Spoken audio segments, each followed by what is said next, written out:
పొద్దు పొద్దుగానే ఈ ఘోరమైన వార్త ఇంటామనుకోలేదు. పాపం మహారాష్ట్ర ఉప ముఖ్యమంత్రి అజిత్ పవార్ ప్రయాణం చేస్తున్న విమానం గాలిలో నుంచి గూలి పేలిందట.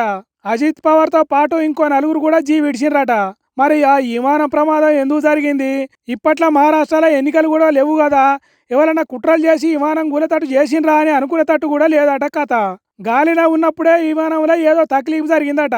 గాశారం మంచిగా లేకుంటే గోషే పాము అవుతుంది అన్నట్టు విమానం నడిపేటోళ్ళు ముందుగానే దాన్ని గుర్తించిండ్రట. ఎంత తిప్పలబడి విమానం కింది దింపాలని తనలాడినా కుదరలేదట. అయినా 2 సార్లు భూమికి దాకేదాకా తీసుకొచ్చిర్రట. గాని అదృష్టం లేకుంటే అరటిపండు తింటే పనులు ఇరుగుతాయి అన్నట్టు విమానాన్ని కిందికి దించుడు కుదరలేదట. ఇక మూడోసారి ఎట్లయితే అట్లాయే గాలిలో చక్కర్లు కొట్టి టెన్షన్ పడే బదులు ఎట్లనో తీరుగా విమానాన్ని కిందికి దించాలి అని ధైర్యం చేసి ల్యాండ్ అయ్యే జాగాకు చేరుకున్నారట. మరి అప్పుడు ఏం జరిగిందో ఎట్లా పాడైందో తెలియదు కానీ గాలి మోటారు అదుపు తప్పి ఓ బండరాయికి గుద్దుకున్నదట. ఇంకేమున్నది, దాంట్లో నుంచి మంటలచ్చుడు, ఒక్కసారే బాంబు వేలినట్టు పేలుడు జరిగిందట. దాంట్లో ప్రయాణం చేస్తున్న ఉప ముఖ్యమంత్రిని ఇంకో నలుగురిని గుర్తుపట్టలేకుండా ఖాళీ చెల్లాచెదరైనరట. పాపం మహారాష్ట్ర రాజకీయాల చక్రం తిప్పే అజిత్ సార్కు ఇట్లా ఉడుతోని అక్కడి పబ్లికే కాదు, దేశ లీడర్లు, తెలుగు రాష్ట్రాల లీడర్లు కూడా బాధలు మునిగినరు.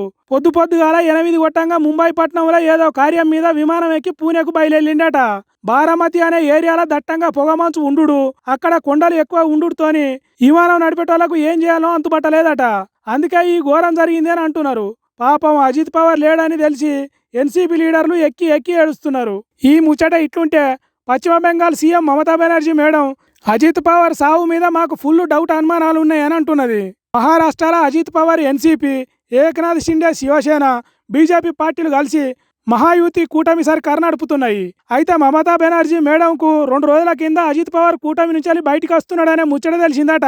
అంతల్లా ఇట్లా జరిగే వరకు కొత్త అనుమానాలు వస్తున్నాయి. దీని మీద గట్టి ఎంక్వైరీ జరగాలి అని అడుగుతున్నది. మరి ఏం జరిగిందో మనకు తెలియదు కానీ మమతా బెనర్జీ మేడం ఇట్లా అంటున్నది. మరి బీజేపీ సర్కారు ఎంక్వైరీ చేస్తుందా లేకుంటే ఇదంతా ఉత్తదా అని కొట్టిపారేస్తుందా అనేది ముందు ముందు చూడాలి.